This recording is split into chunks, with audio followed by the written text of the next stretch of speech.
জমাইতে চাও, মোহব্বত করতে চাও, আমি নবীকে যদি ভালোবাসতে চাও, তাও আল্লাহ বলেছে পবিত্র কোরআনে, ওয়াকুনু মা'আস সাদিকিন, সত্যবাদী সাথী হয়ে যাও।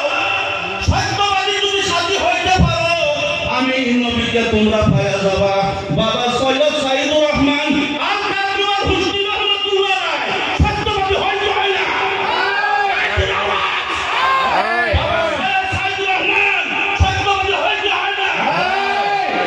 আমি মহিবুল ইসলাম দাওয়াত দেই, দেশে দেশে মাইকিং করি, মানুষ নাই, ঠিক না বেশি কত জোর সবুজ হয়ে যাচ্ছে, বাজারে বাজারে ভুলাইছে, হ্যান্ডেল পুষ্কারি করা হয়, মানুষ পাওয়া যায় না।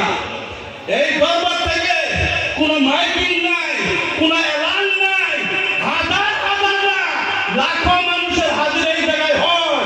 বাবা সৈয়দ সাইদুর রহমান নবীর যদি আশিক না হইতো, এত ভক্ত প্রেমিক এই জায়গায় কোনো সময় হাজির হইতো না, ঠিক না বেঠে? এর দ্বারা প্রমাণ কি হয়ে গেছে?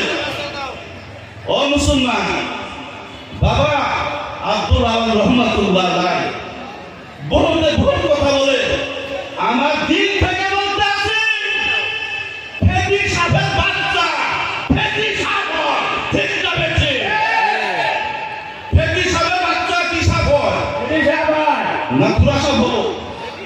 বাবা সৈয়দ সাইদুর রহমান আল কাদরিয়ার হুজুরি রহমাতুল্লাহ আলাইহি আল্লাহর হাক্কানি ওলি, ওরসে যাই সন্তান জন্ম দেয়, উনি আল্লাহর ওলি হয় কি হয় না? তিলাওয়াত হয় কি হয় না?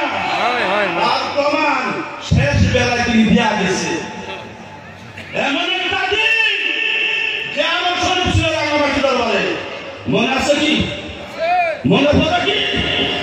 শতকরা 95 মানুষকে উনি ফোন করে ডাক দিয়েছিলেন, তোরা আয়, আজকের 11 শরীফ একটু অন্যরকম,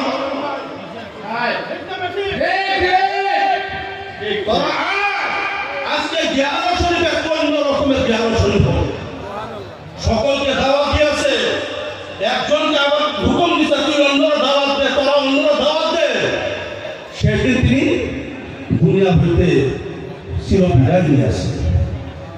মুসলমান এমন একটা জ্বলন্ত উদাহরণ, যেই কথা একটা রাত পার না হইতে সারা আসামের মানুষের বহু সংখ্যক মানুষ